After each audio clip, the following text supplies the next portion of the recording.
Hi, today I want to look at hip stability and hip strength through using Sidekick series.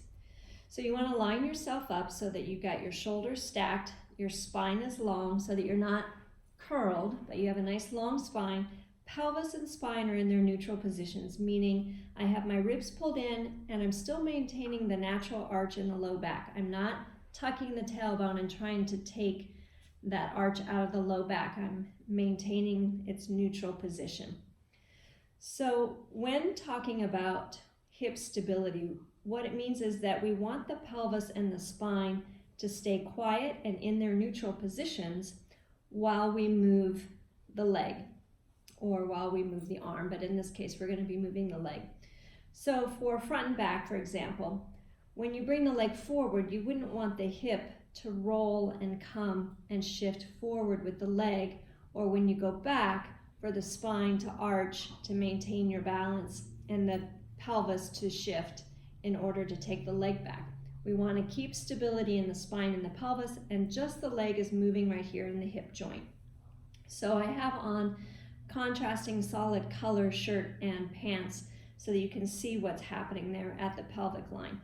So we're going to lift the leg up in line with the hip. I'm going to stretch that leg forward so that I pull the top pelvis and stack it up over the bottom one, and I make as much space in my waist as I can, and I keep my ribs in.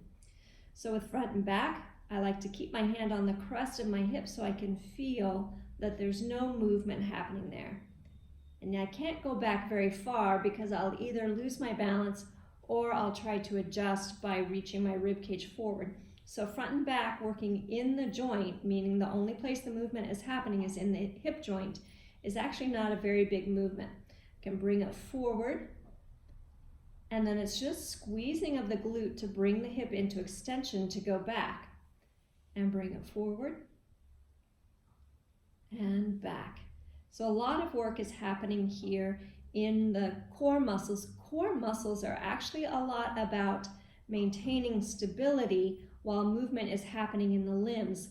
Core muscles are not really the big mover muscles, they're the stability muscles. Okay, now we're going to go to up and down. So I like to think of planting the sole of my foot on the wall in front of my foot and think about sweeping it up and down that wall. And you can see I'm not getting any movement here because I'm not letting my hip rock up into my waist, which is what we see happening a lot. The movement is really happening because the pelvis is tilting and swinging back into the waist. So we want to think of maintaining as much space here as we can, and we're moving just from the hip joint. Okay, and now our small circles. These are about the size of a soccer ball. And again, I'm wanting to really maintain that position of the pelvis and the spine and just move the thigh bone in the hip socket.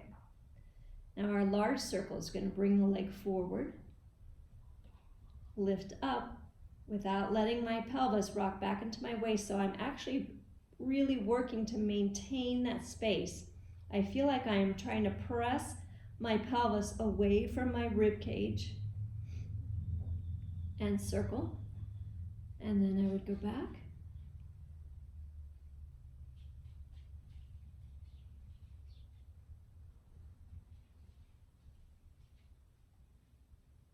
Good.